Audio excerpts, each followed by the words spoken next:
everyone. How are you this morning? I didn't see you there. That's Matt Hall over at Hall Family Farms. He always does that little intro, which I think is so cute. Anyway, good morning everyone. Happy Palm Sunday. This is April 2nd, but we are still in the last week of March according to our challenge.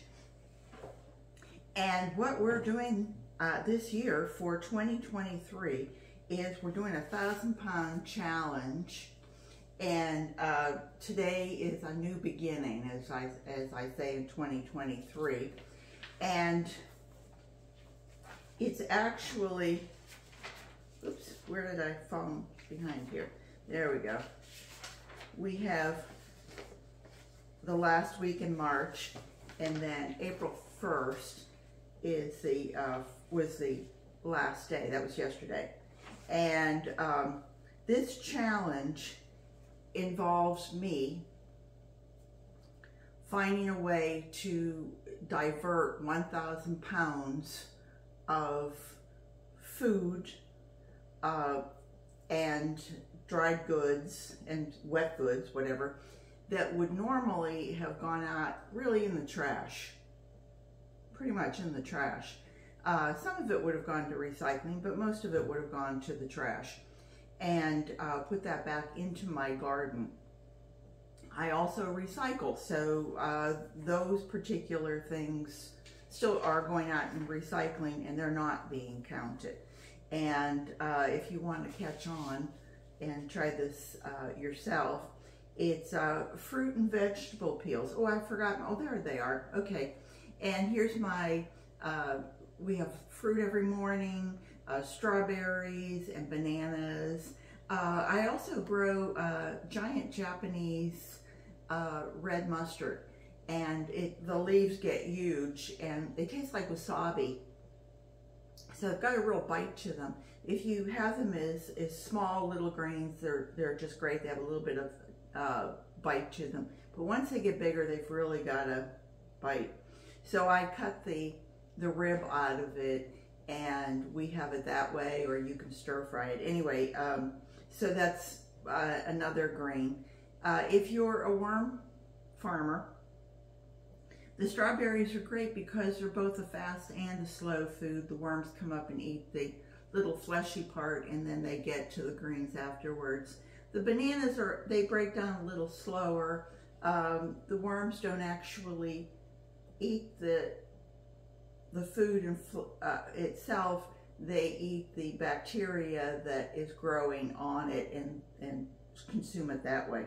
Anyway, eggshells, shrimp shells. Now, Sandra over at Nana's Worms and Garden, she's done it where she gives it to them a shell whole. I personally like to dry mine and grind it up. She dries hers and bakes it also, but I like to put mine through the grinder so the worms have it more of a sprinkle on top. I do coffee grounds in tea bags. Remember also that the tea bags and coffee filters, you can use these for other purposes. Like if you have a potted plant and you're changing out the soil, use this at the base, and that way your soil won't come through the hole. You can use this instead of using a little stone or anything else. I use my flowers, the bougainvillea. Magnolias are just about ready to start blooming here in Florida, and I will, if I bring one home, I mean, we have a lot of trees in our community, and so I'll take off in public areas, not in somebody's yard, but in the public areas, and I'll see a bloom and I'll bring it home. And that I will give the worms. We'll see how they do with that, because I haven't done that before. Leaves out in my garden. We trimmed our shrubs, and I normally would put that out in our Wednesday trash. Grass clippings as well.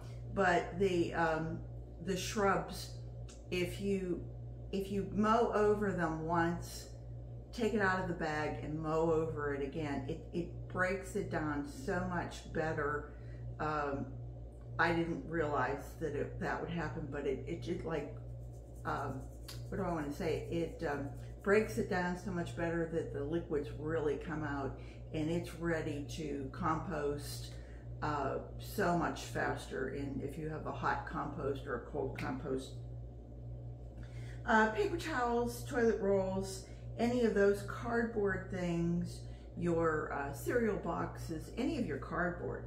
I mean, my neighbor we had neighbors who moved in down at the end of our block here, and they either unpacked their boxes or they didn't use these. Now, I know they paid for them. If you have a moving company, you're paying for so many boxes. And they just put these out for trash. And once their irrigation runs a few times and everything gets wet, well, nobody wants to even pick it up. And most people don't need boxes this big. But if you're doing any kind of a garden project where you wanted to kind of snuff out the weeds, you could take this and cut it and put it around your shrubs, or if you wanted to make a new garden bed, put it over your grass and create that where you're going to bring in mulch and let it break down. So always good things, and always good to save your boxes. One thing, let's see, go further, grass clippings. My vacuum cleaner is a HEPA filter, and that usually just gets thrown away. Well, it's getting added back into the compost. Dryer lint, mainly if your clothes are cotton, you can use that. If you get cotton in any of your vitamins or anything, you can feed that to your worms, or you can put it in your compost. It's cotton, it will break down. Any stale things, if you have, for instance, Cheerios, well, I'm just saying Cheerios, but any of the cereals, you know, a lot of times people get to the bottom of the bag and they see a few tablespoons full of, oh look, it's dusty, I don't want that in my cereal bowl, and they throw it away. Well, you could give that to your worms, or you could give it to your compost. I have a little snack at night, and it comes on ice cream comes on a little stick. You have kids, you have popsicle sticks. Save all that. It can go back into your garden. Cork is also a good thing because it will break down.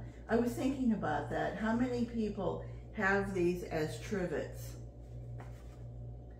And one they're really light. So if you wanted to lighten up your pot, you could use this. But what happens if you're in the kitchen and you break one? Are you going to throw it away, or are you going to reuse it? I suggest you reuse it. And you could break it down further, and you could use it at the base of your pots. You could put it in your compost. Anne over at Plant Obsessed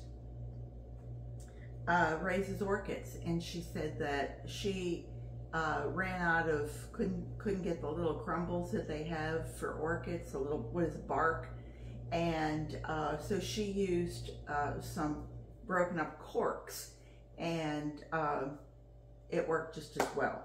So all that said, we went through and had a great week. It wasn't as wonderful as I'd hoped. I'm trying for 20 pounds a week, and that's my project. You know, that's my goal. And I know that I have a neighbor who's going to be bringing me grass clippings, and so that'll put me over the goal. But for my personal goal, it's 20 pounds a week. And this week I made it to 15 pounds, 5.3 ounces. But, and that was us cutting grass, so that was really helpful. But anyway, the grand total brought me to 270 pounds after 13 weeks, so that would be 260. So I'm still over my goal, which is great. I think that's wonderful, because at the end of the year, when we stop cutting grass and we pretty much, November and December, things slow down here and nobody's cutting grass. We'll be playing catch up. Just a few things that I, added things that I wanted to say, because that's pretty much the end of this. If you want to click off, you're certainly welcome to. If you stayed this long, thank you very much. We've pretty much talked about everything. A few other things that I wanted to discuss was when you have things like, we eat yogurt every morning, this organic yogurt. I usually save these because whenever I'm doing my worm castings, it's a great small amount. It holds just about a pound that has been put through my sifter, and it's just a perfect weight. I can keep them like this and stack them, and when I'm ready to use it for a small project or just to take out and sprinkle around my garden, it's wonderful. It's not a big project. It works well. Like if you have balcony plants or something like that. If you wanted to use it as a planter, take a few holes, and you even have a saucer for it. So think about things like that.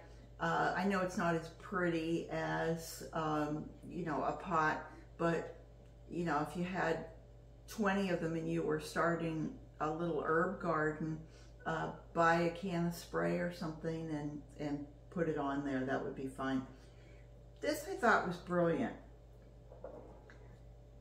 Our friend Sandra over at Nana's Worms and Garden, she's a retired biology teacher and a living brain. She just says some of the greatest ideas, and she's got that background, so she brings it forward, and it's like, wow, I hadn't really thought of that. Geez, Sandra, that's really good. So check her out if you don't already subscribe to her channel. She mentioned that canned vegetables, most of them come in a water base of some sort. Some of them are sugar and some of them are not. Now, we sometimes buy Publix. That's our grocery store here on the East Coast. I'm sure A&P, all the places across the, if you're in England, Tesco, I think is the name of your grocery store. Wherever in the world you are, if they have canned goods, they're canned in something. And that liquid is great to add back to your soil, but especially to your worms, because it has things in it. Now, Del Monte had the same corn, and this one is 60 calories, and the Del Monte I think was 80 or 90 for the half. And because it's in water with sugar, so you're adding extra calories, but that sugar would also really get your worms pumping. So here's the liquid, and this is, where's my half cup there? Half cup was right to here. So it's rated to 4 or 5 ounces. Kind of lets you know if it's 15 ounces, you're really only getting 10 to 15 ounces of actual corn or peas or whatever, and the rest is just liquid. Anyway, I thought that was brilliant. Thank you, Sandra. That was one of our great ones for this week. And that, I think, my friends, is probably the end of this. I can't think of anything else. You know, I think I did tell you all the bird seed that I give my worms. If you have ones that are stale, grind them up, put it in your compost. Anything that you can add back into the soil that will get the microbes, the bacteria, the good bacteria, get everybody cooking. And that's what we want. We want good soil, because good soil grows great vegetables. So anyway, I hope everyone has a great Sunday, and I hope you'll come back and see me again next week, because next week is Easter. By the way, this was week 13, so we are 25% through our challenge. So far, so good. Take care, everybody. Bye-bye. And don't forget, garden what you've got.